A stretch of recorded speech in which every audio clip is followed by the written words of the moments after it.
Hello, everyone. Someone give me a gauge, a thumbs up if this volume is okay. Get your headsets on. We good for volume? Yeah? All right, perfect. Shall I pass you your glass? Thank you all for joining us. I know it's the end of a long day, so I appreciate you coming along to talk about how legal and policy frameworks can set the right parameters for social and environmental justice. We have a brilliant panel with us today. We also have someone joining on the screen, so you'll see her pop up on Zoom in a minute.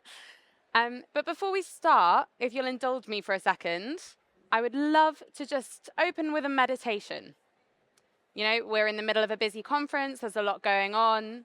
I think it's really important to just take a moment to ground ourselves and think about why we're here. So, if you will, join me by just planting your feet firmly on the ground, close your eyes, and just take a few deep, slow breaths.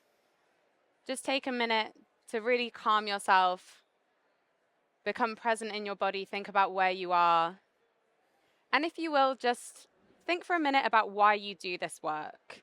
I think it's really easy to get lost in the stress and the busyness, and we kind of lose sight of why we're doing all of this. And what is the kind of the future that we're working towards? You know, as we're talking about these legal and policy frameworks in a moment, what is the end goal? What is the just, equitable, sustainable future that we're trying to work towards? Think about what that would look like. Maybe think about what that would feel like. And just hold that with you as we move through the panel. So you can open your eyes now. Thank you for indulging me. Little bit of housekeeping. We will have a Q&A at the end. So if you have questions for our panelists, please do just make a little note of them, and we'll have 10, 15 minutes at the end to talk through them. Now, I'm pretty sure by now everyone's kind of up to date with what's happening in policy. There's a lot going on. So just a really quick refresh if you need it. We're going to be talking primarily about EU legislation, just because that is one of the kind of big changes that's happening at the moment. And I would say it's, correct me if I'm wrong, the biggest legislative push that fashion or sustainable fashion has ever seen. So it's really, really big kind of swell of change coming our way. The overarching parameter for all of this at the moment is the EU Green Deal, within which we also have the Strategy for Sustainable and Circular Textiles. And that breaks down into lots of key regulations, but just to name a few, we've got REACH looking at chemicals, we've got eco-design for sustainable products, the Corporate Sustainability Reporting Directive, the Waste Shipment Directive, the Green Claims Directive. We just had a panel a moment ago all about marketing and greenwashing. And a few kind of key tangible changes that we're going to see coming in over the next couple of years. Extended producer responsibility, the product's environmental footprint, digital product passports are a really big one on traceability and transparency. So lots to kind of unpack. But obviously with all of that, there will be some challenges. So to kick us off, we have the wonderful Muchaneta. What are some of the limitations of the current approach to legislation on sustainable fashion? See, I've tackled this question before. I don't know if any of you know, but I'm all about translating all the new EU legislations in a fashion voice so everyone in the creative industry can better understand what's expected of them. And for the first time, Bella, ever, I'm actually got notes. I never have notes because I usually speak with passion. That's what usually leads me. But because I've got such a small window, I wanted to make sure that I hit certain points on time. So one of the problems that we're facing is inconsistency in regulations across member states. So what France is doing and what Netherlands is doing is always a little different. So how can we kind of ensure that all these voices are collaborative and that they're all kind of pushing towards the same direction? Because the problem is if we're all going in different directions, we don't go anywhere. So one of the problems that I'm finding is the inconsistency across member states. Another one is a slow adaptation to change. You know, the fashion industry is moving at kind of a very slow pace, which is a big problem because we need to move faster in order to make change and to make a difference. Another one is a limited understanding of what that word sustainability means. What new legislations are trying to do is have one definition that falls under one umbrella so we all understand what sustainability is. Because the current problem in the fashion industry is if I was to ask you what sustainability is and I was to ask the gentleman over there, you're all going to come up with very different definitions of what it means to you. So what legislation is going to do is kind of make it easy to understand. But currently I find they're trying to figure out what sustainability is themselves, making it a very big limitation. Another one is consumer protection and transparency. It's really hard for EU legislations, the new ones, to actually kind of protect the consumer. I think they're trying to figure out how they can do that while still kind of allowing businesses to kind of thrive, I guess. Another one is impact on small and medium enterprises, SMEs. A lot of SMEs are really fearful of new legislations because they feel like, how am I going to comply? How much will it cost me? And when these legislations are being considered, they're kind of focusing a lot more on big companies. They're using them as a way to kind of create these kind of like laws, but they're not really thinking about the smaller companies. And I think it's 95%, correct me if I'm wrong, are SMEs. Yeah. So if you're focusing on just the 5%, and you're hoping that these new EU legislations will work, they won't work because you're not focusing on the bigger parts of the pie, which is the SMEs. So that's another limitation that I feel like the new EU legislations are taking into account are the SMEs. You mentioned inconsistency a moment ago and the challenges of kind of implementing legislation across different jurisdictions that have different agendas. Tapiwa, you're also working on a project right now that it aims to replace resource-intensive processes with more circular, collaborative value chains. And you're operating across 8 countries, from Latin America to South Asia, sorry. Tell us a little bit about how you're approaching that and maybe what legislators could learn from your project about engaging global stakeholders and making sure that legislation is driven by the people it will impact. Right. So thank you so much for having me here.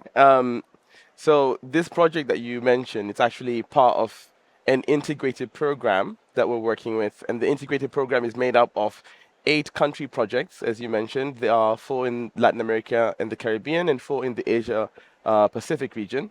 We're looking at Cambodia, we're looking at Ecuador, Costa Rica, Trinidad and Tobago, Pakistan, India, Mongolia.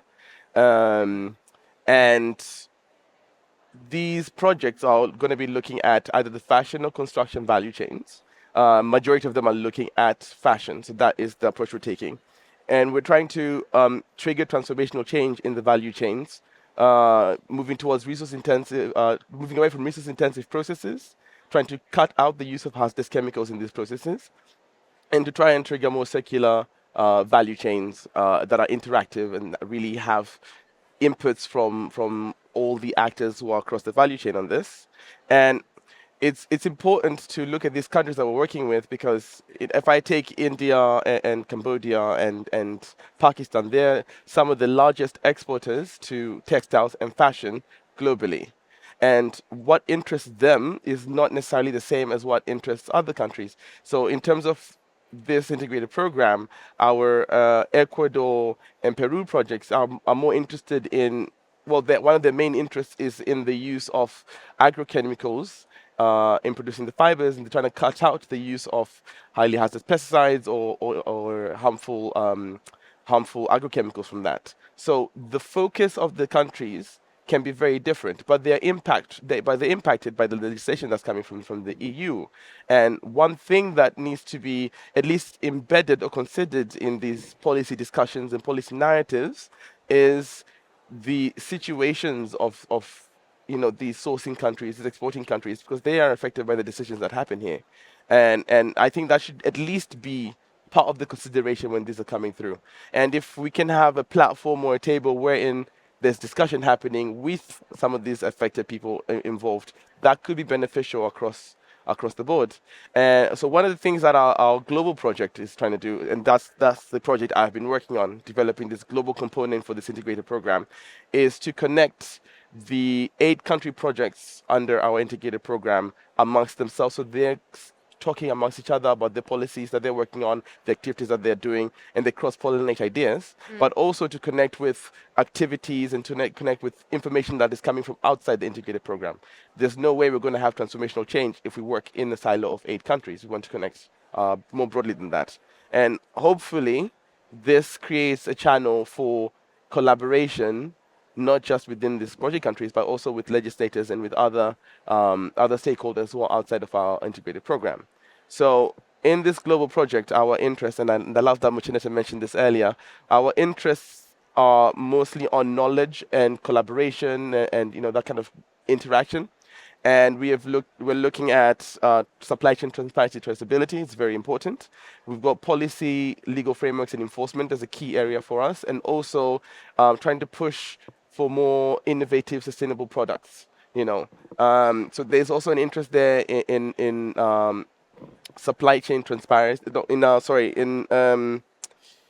In engagement with buyers and the stakeholder-facing, customer-facing side of things.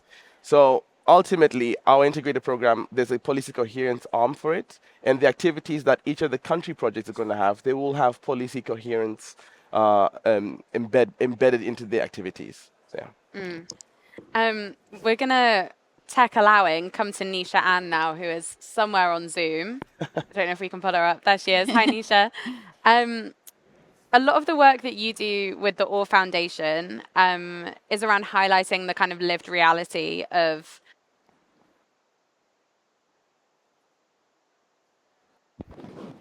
what might an impact-centric approach to legislation look like? How would that kind of differ from the current approach? Great, thank you, Bella, and it's really great to be here with you today.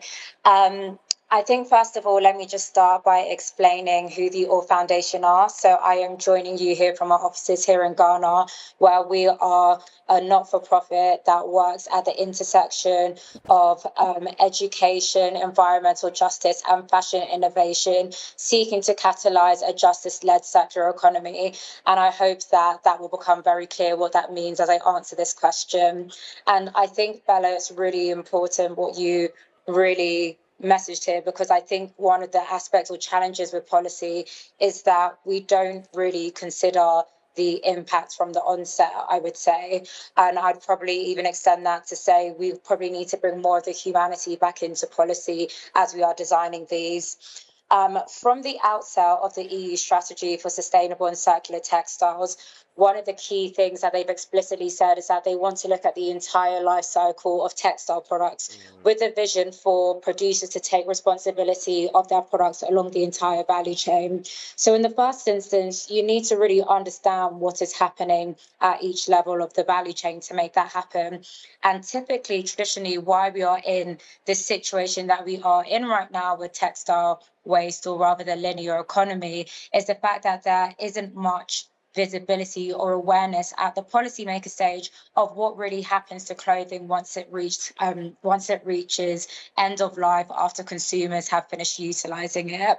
And this is really what the work at the OR Foundation has done. We've done the primary environmental and social research to explain that, but even we have other organizations like the Change in Markets Foundation that has really shown where clothes end up. So through following clothing that's been taken to take back schemes from different brands, they've been able to trace the fact that clothing goes through textile sorting and collection facilities, travels all around the world to end up in markets like Cantamanto, where Cantamanto here in Accra is a market filled with 30,000 people working 6 days a week to repair, upcycle, recommodify, and sell those clothing to the local community here.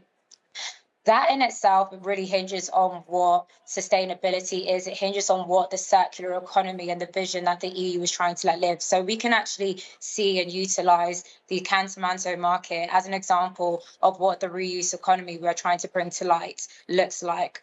But policy hasn't currently enough to, in my opinion, interacted with the realities that are happening here. So to really answer your question, an impact-centric approach really looks like adopting a multi-stakeholder approach approach to policy development, and ensuring by bringing those voices from Cantamanto and other communities like it into the room, you are involving them in key decision making, because what you decide in those rooms there in the EU will have an impact all the way down the end of the chain to communities like Cantamanto.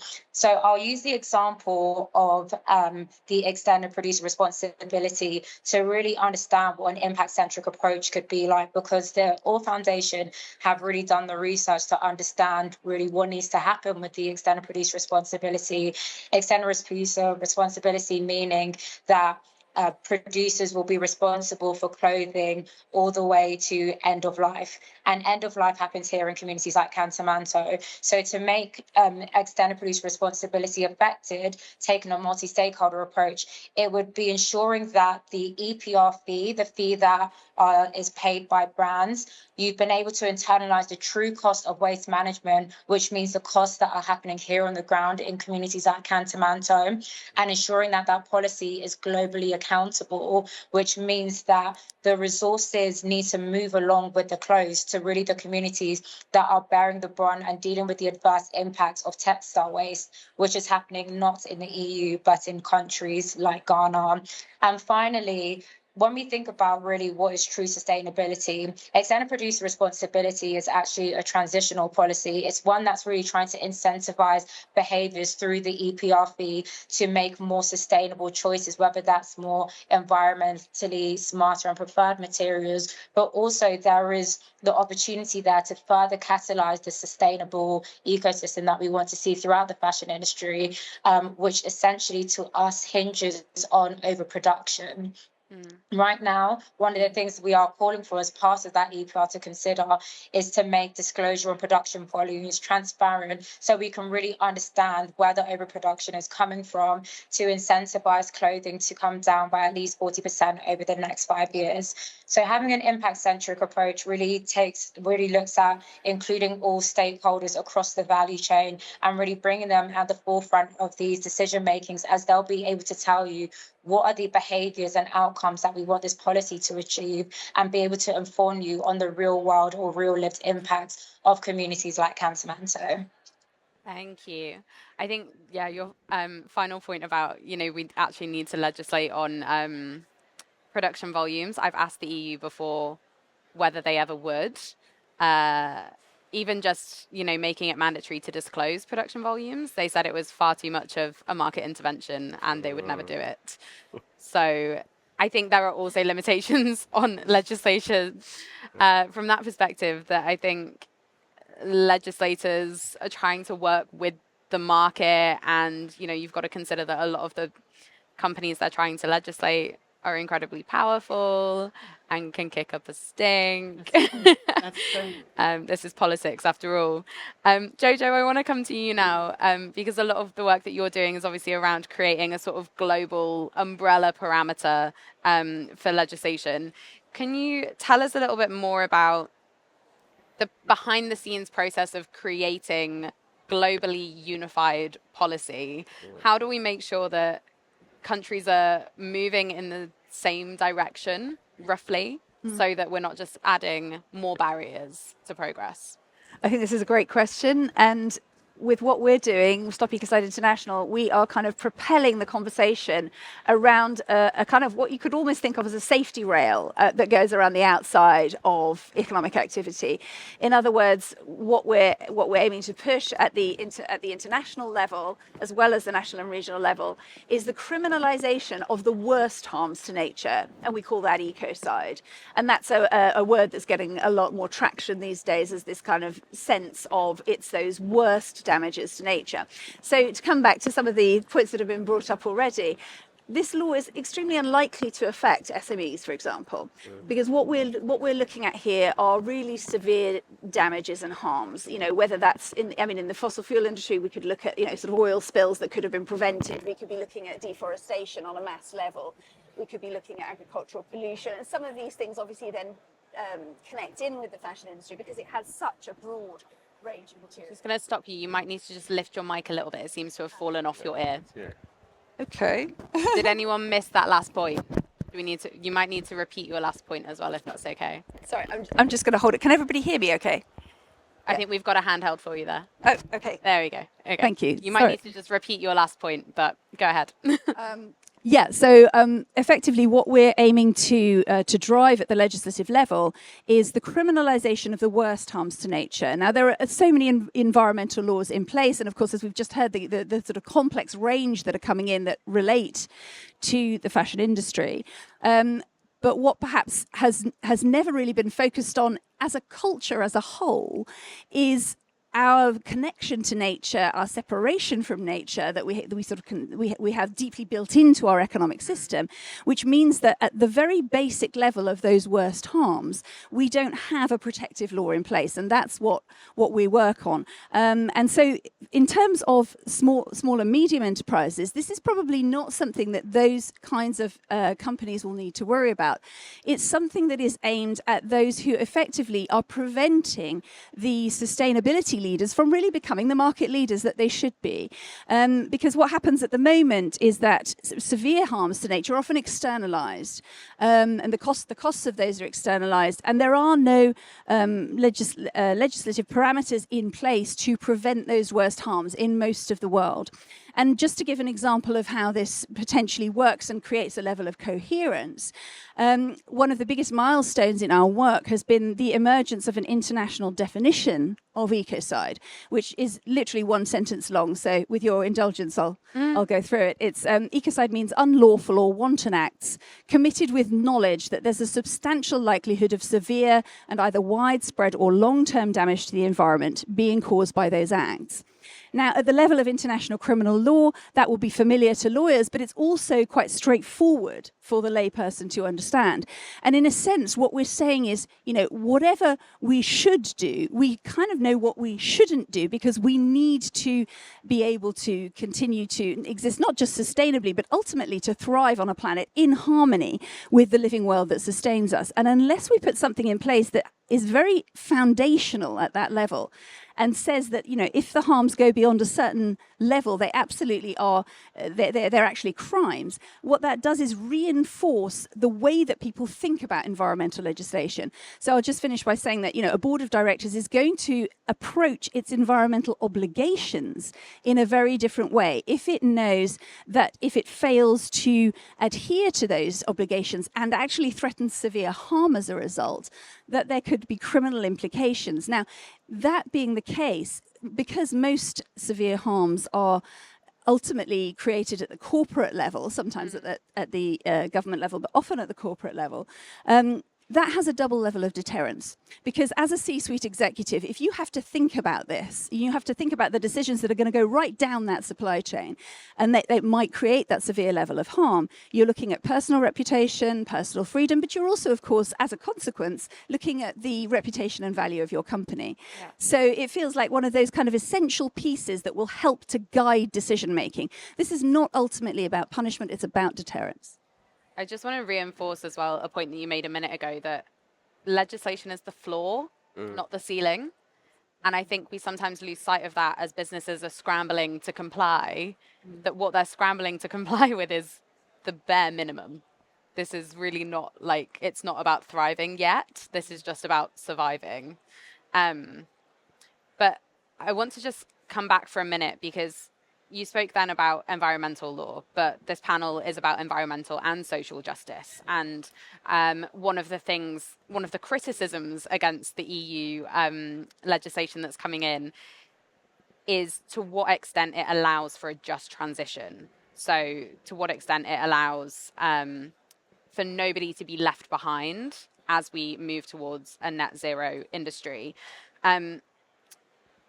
And one of the big questions within that is who bears the cost of compliance. Muchaneta, can you tell us a little bit about how we should be approaching that accountability factor? How do we make sure that the legislation we're putting in place is facilitating a just transition, that it's not just looking at one thing without the other or producing unintended consequences? I think the first thing we all need to understand is that the lawmakers know nothing about the fashion industry. That's the first thing we need to understand. Good start. So imagine if I'm told to basically come up with laws for the car industry. Could you imagine the kind of laws that I'll come up with in terms of pollution, how they make it, electric cars? I know nothing about the car industry, but then I have this responsibility to create a foundation of like legislation for an industry I have no clue how it runs. So that's the first thing we need to understand. So fashion as a whole needs to be part of this conversation. We don't have a voice in Brussels. We don't. So it's so important that if you are an SME or you're a big company, that you are actually asking the right questions to get the right answers, and that you are part of that conversation. And there's ways you could do that. You know, you could actually, if you've got the time, read some of these papers that come out. If you haven't got the time, I would kind of like say go to some of the webinars that they hold as well, sign up for those so you can get a better understanding. Because in the end, their approach to this, and this is straight from Brussels, and this is what I heard from the horse's mouth, you know, it's going to be a bloodbath. They don't care that you don't know what's going on. They just want to put in place structure for the industry, because fashion has shown that it can't self-regulate. So who's going to be suffering? It's going to be pretty much anyone who doesn't educate themselves about what's coming and what's happening. And even though we're based here in the UK, don't be comforted by that fact. If you do business in Germany, the Netherlands, France, anywhere within the EU, you are required to actually know what's going on. You're required to understand which legislations are going to affect your business and what you need to do. But the good thing is, SMEs have been given more time to actually comply. And what I always say whenever I get asked by SMEs, like, oh my God, Muchaneta, what's going on? How can I comply? I'm a small company. I'm struggling as it is. I usually say to them, you need to create a cluster system where you actually share information. You collaborate with others and you do a lot of knowledge sharing. That's the only way forward. It's no longer a me problem, it's a we problem. So how can we as an industry comply to these upcoming legislations in a way that we leave no one behind, which is a hard thing to do, you know, because fashion, as most of us know, is very focused on me. What am I doing? How will I be affected? Rather than we as an industry having a problem and figuring out how we're going to solve this as an industry as a whole. And also we need to speak to the right people. It's really important that we involve not only SMEs in the conversation, but the decision makers of all these big brands need to be part of the conversation. Because a lot of the people that we're talking to don't need to be convinced. They already know the information. But those who are actually the movers and shakers of the fashion industry, they are not part of the conversation. If anything else, you know, using COP28 as an example, because I was at COP28, and I got asked by Rachel, actually works with you, by business. She said to me, Muchaneta, what's fashion doing at COP28? I said it's doing one of two things. The first thing it's doing is finding out information so they can avoid problems. And the second thing they're doing is that they're trying to solve the problem. So which one are you? You know, so it's important, which is something that Neesha mentioned and our panelists mentioned. It's so important that you look at it like, where am I on the supply chain and how is it going to affect me? And like what Neesha said, you know, it affects those in Ghana as well. So when we're thinking about fashion waste, we shouldn't just think about our own space. We should also think about where our clothes end up and how our laws are going to affect them. Are they able to comply in Ghana? What does our laws have to do in where they live? Yeah, you know? I think this is the piece that I'm really interested in, because even just as a reporter, I find it incredibly frustrating, the focus on brands. Yeah. When actually brands are not the ones implementing these things. They're, you know, it's the supply chains, it's the people further down the value chain, it's the people doing end of life management in Ghana. Yeah, that is the problem, but they're talking to the wrong people, right? They Right. need to bring them onto the table. And whenever we're talking about this solution, I think here in the global north, we need to get away from that savior mentality and have this idea of like, what are they doing in Ghana? What are they doing in South America to solve these problems? Because some of them have actually got good solutions that we think they don't have because we feel like we're more superior. So it's really important to have everyone who is going to be affected by the new EU legislations at the table, part of the conversations, and have that really that hard talk. Or otherwise, like they said in Brussels, it will be a bloodbath. You might not survive. So it's up to you and the industry as a whole to work together to find a better solution that works for everyone. Neesha, I want to bring you in here because I think there is there is that element of bringing people in the global south to the table, but there's also the element of who pays for this transition and who bears the cost of compliance.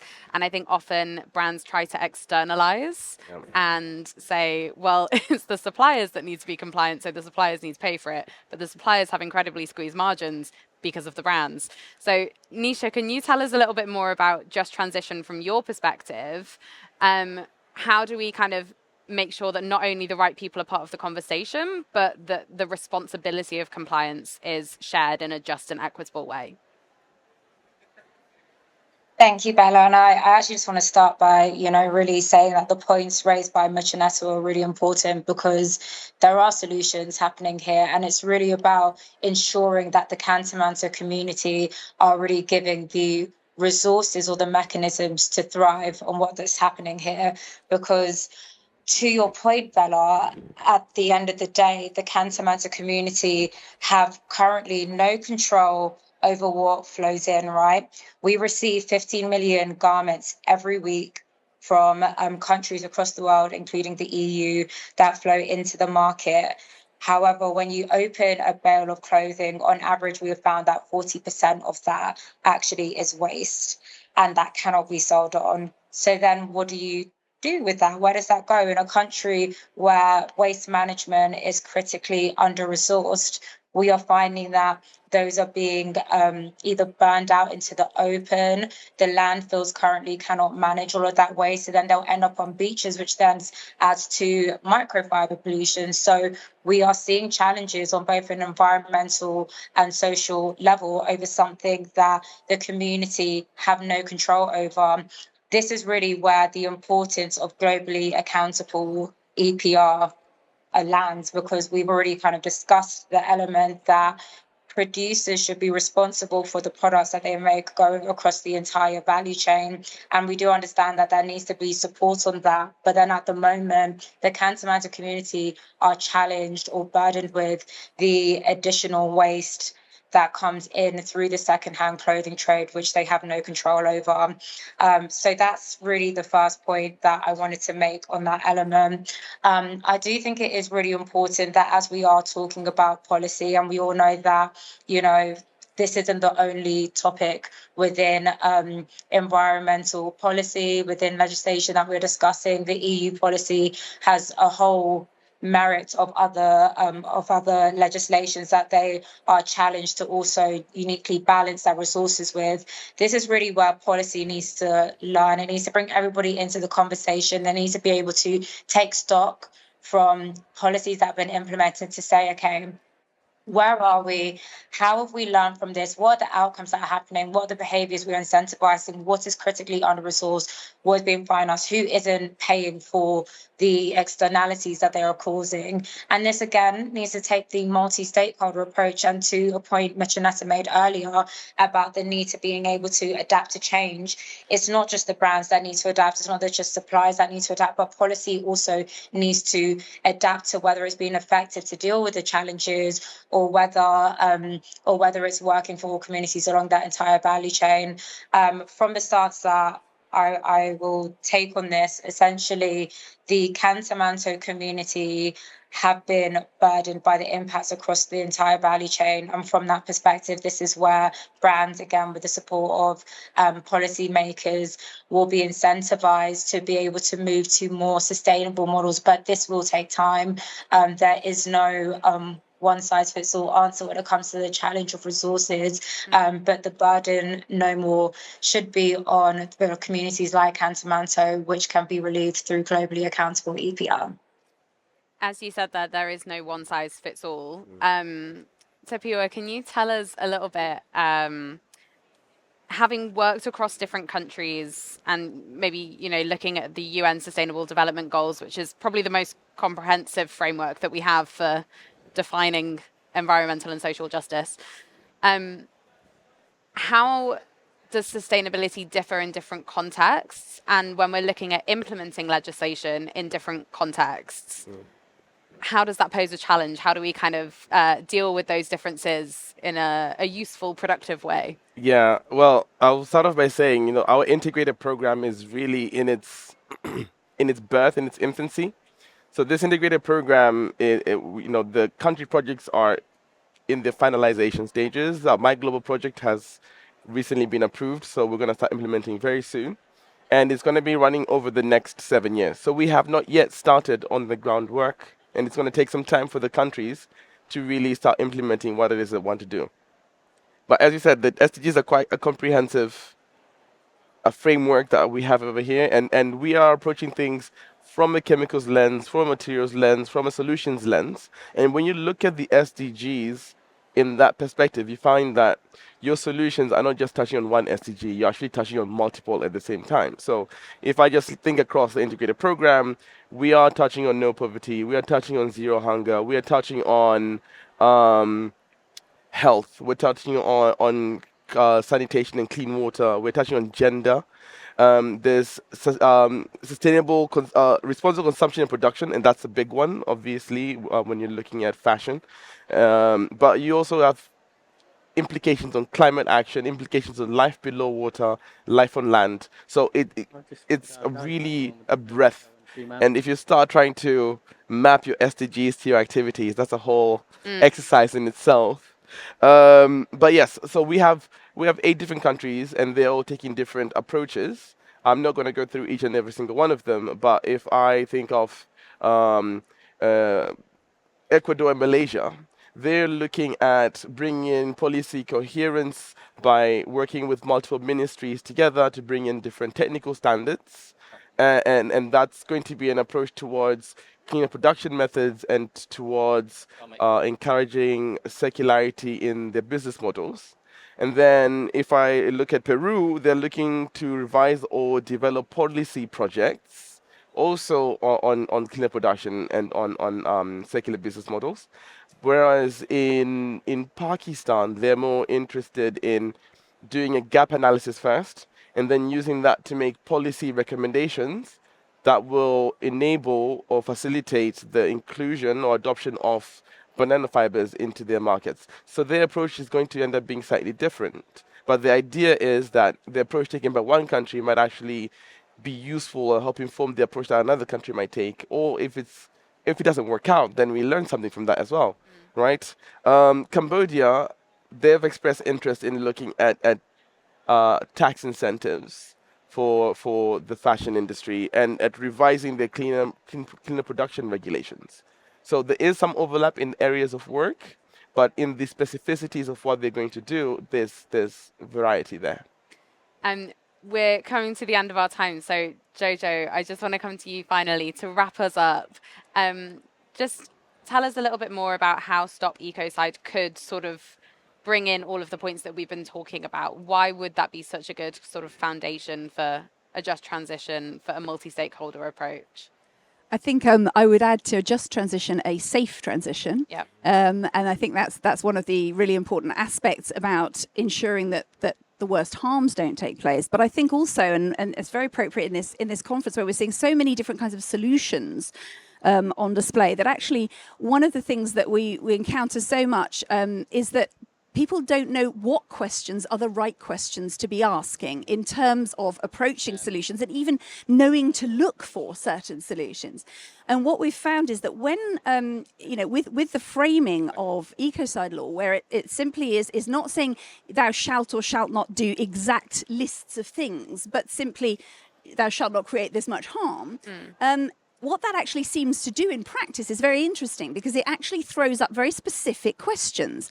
When we've spoken to people in certain industries, they actually, who are expert in their own industry, then have to make this kind of reality check with what is happening down their supply chain or what is happening on the ground, and say, well, if this is coming into play, what are the questions we need to ask? Where are we going to source our particular materials or our processes?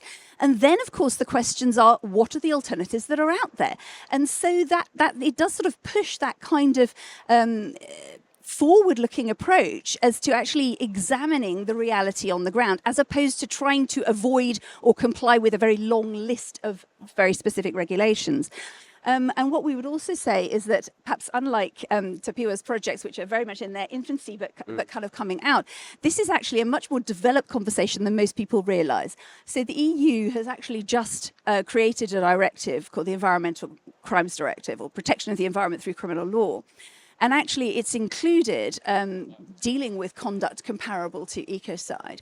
And so within the next sort of 2 to 3 years, most of the EU is actually going to have to align itself within its criminal law around this. And that is something that is now a conversation that is developing quite fast at the level of the International Criminal Court as well.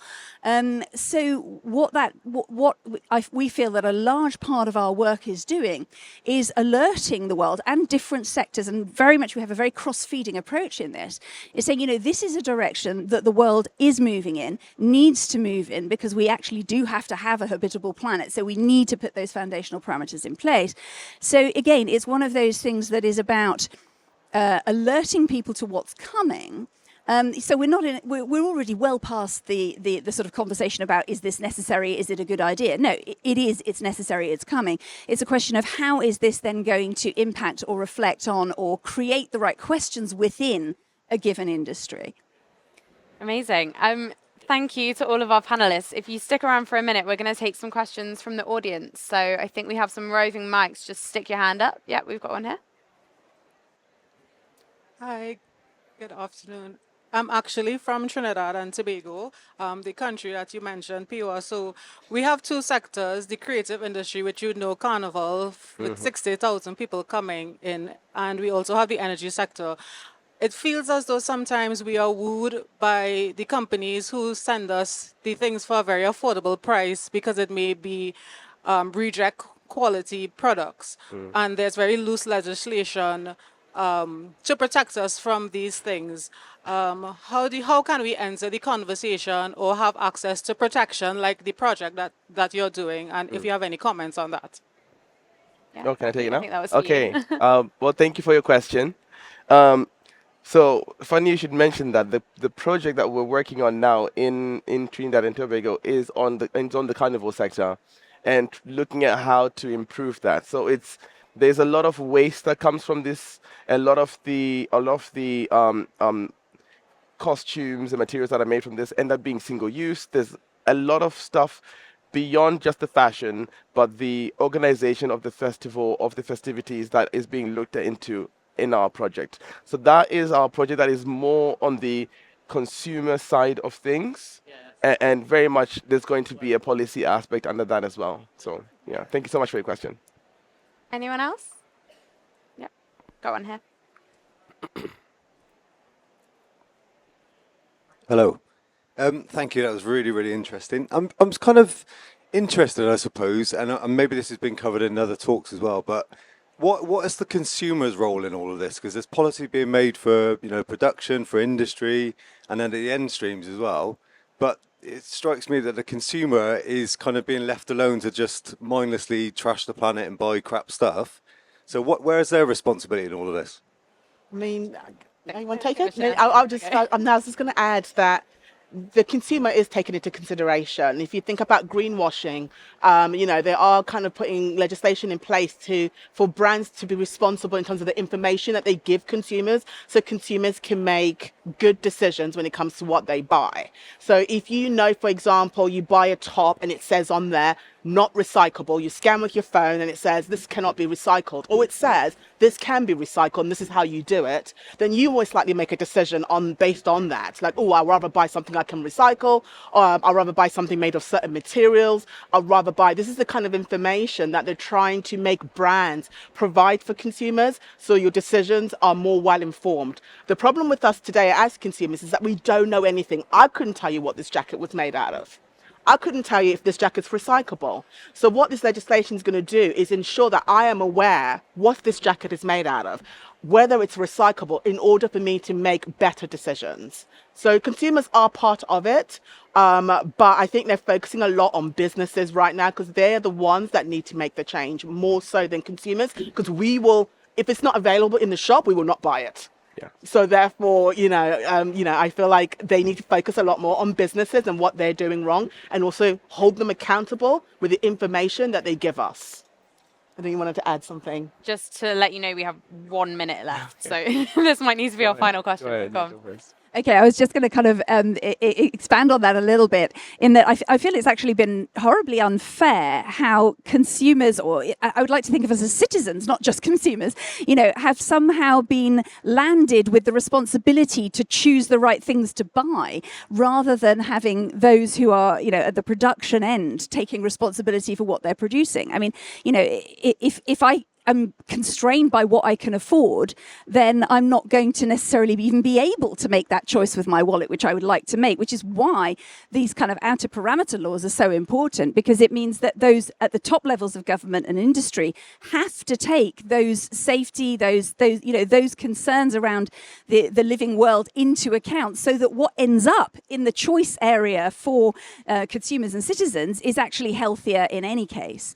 And also, it kind of puts the responsibility back where it belongs. At least that's what I feel about it. Tappy, do you want to? Yes. Sorry, Belle, if I'm able to just add in one tiny point, I'll make it super quick. But just to say, we shouldn't underestimate the power of consumers to hold brands accountable.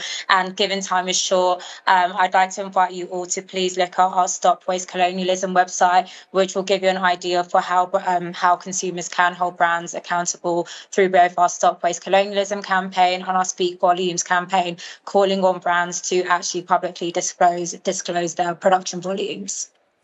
And I'll be very quick, but if we're leaving it to the consumer, we're being quite reactionary, and we're waiting for us to react to something that is bad or that will end up being bad. However, if we tackle things from the production stage, from the business stage, really up the life cycle, then by the time it becomes a waste product, by the time it's in the use phase, we're not having an issue or as much of an issue with that particular product. So this is why I still think, as much as consumers have, the right to make a choice and to be informed, it is also good to try and put in the best possible options at the very early stage of things. Yeah, and I think it's just also worth considering the timeline of fashion, that the point at which consumers are able to make a choice is a 6 to 18 month lag on the point at which brands are able to make a choice. So yeah. Act now, and then consumers can act better later. Thank you so much to all of our panelists. Thank you for listening. Thank you for your questions. Do stick around for a minute. We have a short presentation from the designer Lucy Tamam, who is working on a project with Stop Ecocide called One Dress Planet. And she's going to show you the dress and tell you a bit more about it. So stick around. Thank you. Thank you.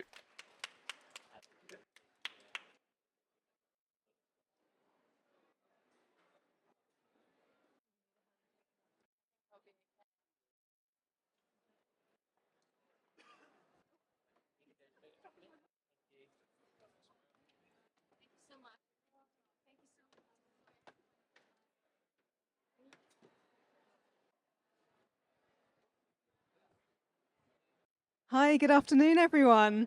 I just want to tell you briefly about the One Dress Planet project, which, as Bella said, we're working on with Stop Ecocide International. So the One Dress concept is something I came up with about 5 years ago. I was watching shows at London Fashion Week and seeing all of these incredible designs going past so quickly, constantly, all the time, one after the other, and it would be over in a flash. And I started thinking what a shame it was that we didn't have opportunity to really look at this incredible craftsmanship. So I pledged that year to create one dress instead of a whole collection. And instead of creating replicas of the dress, which you normally would with fashion, people could contribute to the dress itself. So the first one dress was about women. You could buy a word that was about women that got embroidered onto the skirt of the dress. So that was where the initial concept of One Dress. So now One Dress Planet is a dress that I'm working on with Stop Ecocide International. We've decided to create something that will be a conversation starter and help us get the term ecocide more well known. The dress in the end is going to go to all the COP conferences and various places to help us spread this message about ecocide. So one dress, similar to the first one, you can contribute to it by buying a flower. So you can send us your favourite flower. You can look on the website. There's a list of flowers and flora from different ecosystems from across the world. And you can choose whichever one you want. We will send it to one of our incredible embroiderers. We're working with embroiderers in India and in the UK and a few others across the world, who will then interpret your flora into a beautiful embroidery patch, which will be sent back to us and then attached to the dress. So the corset of the dress, the top of the dress, will be covered in these embroideries in time for London Fashion Week in September, and it's going to be the finale piece for our catwalk presentation at London Fashion Week. The skirt is going to be covered in, hard to describe, so you'll have to see it. You have to look for it in September. These kind of leaves of organic and regenerative cotton and tencel luxe, almost like leaves of a book. And we're going to be printing on that some of the Ecocide laws and wording. And those are sponsorable. So that's for organisations who'd like to be involved in this dress as well. They're able to sponsor a leaf. So we want everyone to be part of this. It's a collaborative couture piece. It's about working together, and everyone who contributes it becomes a part owner of the dress. So it's a showpiece. It doesn't mean you get to wear it, but it does mean that you get to be part of the project and be a part owner of it, and hopefully enjoy the experience of being part of this fashion journey. So investing in the emotion of fashion rather than buying more product, because we know there's enough clothes out there. We know everyone's got more than enough clothes in their wardrobes. So how about we invest in the other parts of fashion that aren't just product? That's what the One Dress project is all about. I think I've covered everything. Does anyone have any questions? We've got like a minute left, so if anyone does have a question about the project, I'm more than happy to answer. No, I don't think so.